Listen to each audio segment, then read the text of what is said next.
Good afternoon from the KUOW newsroom. This is Seattle Now. I'm Paige Browning with a roundup of today's top stories. It's Tuesday, September 9th. Before we dive into the news, an invitation for you.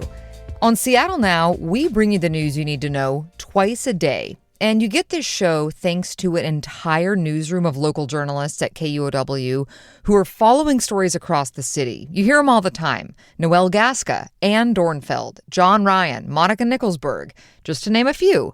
And this week, it's KUOW's fall membership drive, and I'm asking you to join KUOW as a member. Now that federal funding for public media is eliminated, we now rely almost entirely on listeners and local businesses. The donation link is in the show notes, and thank you.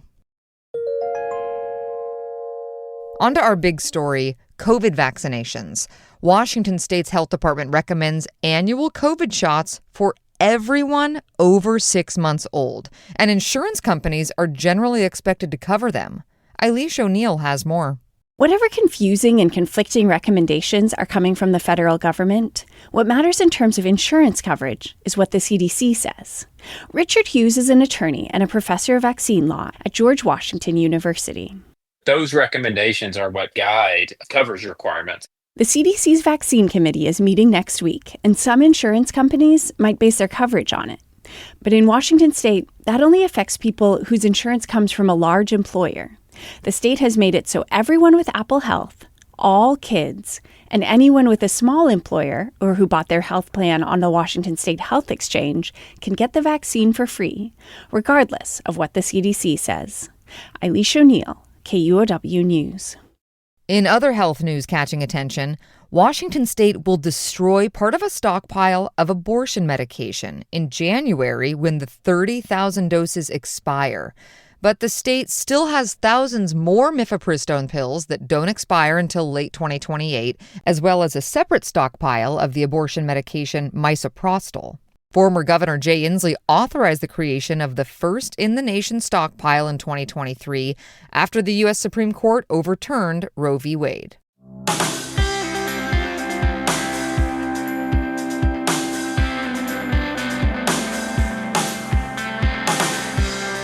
From the business beat, Microsoft is calling its employees back to the office 3 days a week.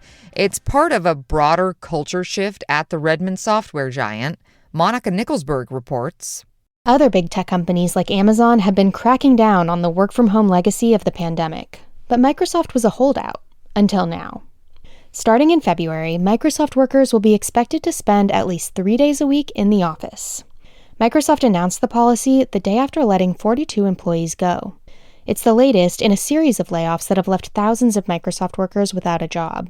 But Microsoft says the return-to-office policy is not about reducing headcount.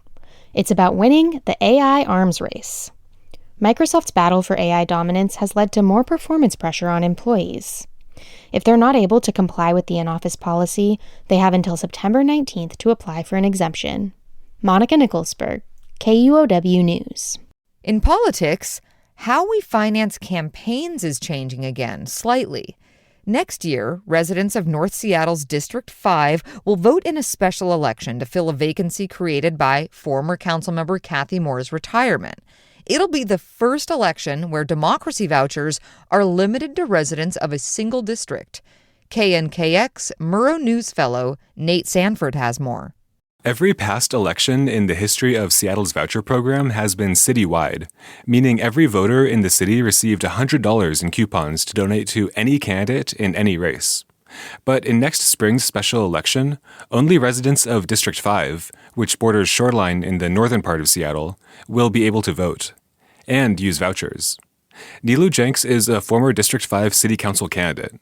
She's opposed to limiting vouchers to District 5 residents. My concern around limiting to D5 is creating a donor class in the rest of the city. During a recent meeting of Seattle's Ethics and Elections Commission, she argued that wealthy people from outside the district would still be able to pour their own money into the race if vouchers are limited to district residents. Hannah Lindell Smith is the coalition coordinator for People-Powered Elections Washington. She argued that only District 5 residents should get vouchers. the people of District 5 should really be able to choose and fund the council member who will represent them. The commission agreed and voted to limit vouchers to residents of the district. Jenks says she's aware of at least 4 people who plan to run for the seat. She declined to comment when asked if she's among them. I'm Nate Sanford, reporting.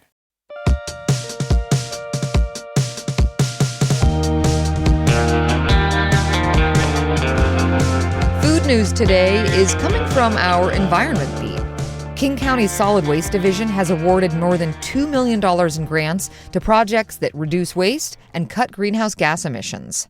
One of them is the nonprofit Sustainable Renton.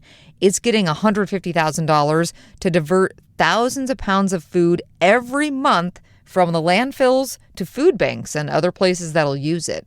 Hannah Flory is the group's board president. There's so much good food out there that doesn't get used. And we actually waste nearly 40% of the food that we grow in America. And not only is that food that could be nourishing people to people who don't have access to that, it's also creating a ton of carbon emissions just by sitting in a landfill. King County has pledged to become a zero-waste economy by the year 2050. 2 transportation stories before we go. First, on scooter injuries. New research shows the number of people being admitted to Harborview due to injuries from riding or being hit by an e-scooter or e-bike is still on the rise.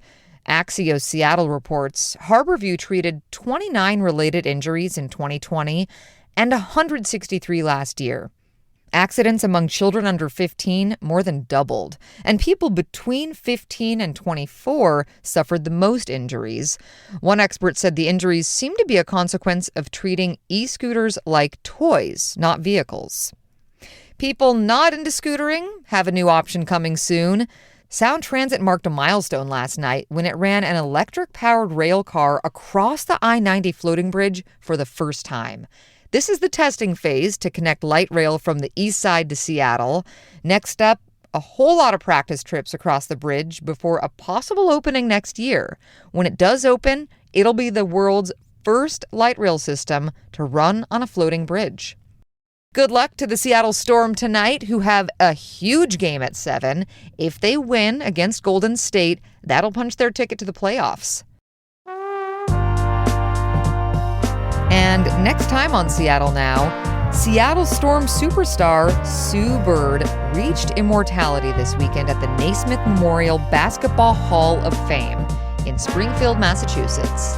When you play in the WNBA for years, we were told the league's not going to make it, that it wasn't important.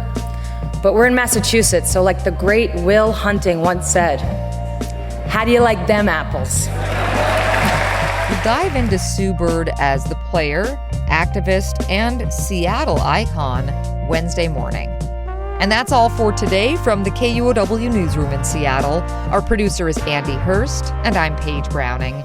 Seattle Now and KUOW are members of the NPR network. See ya.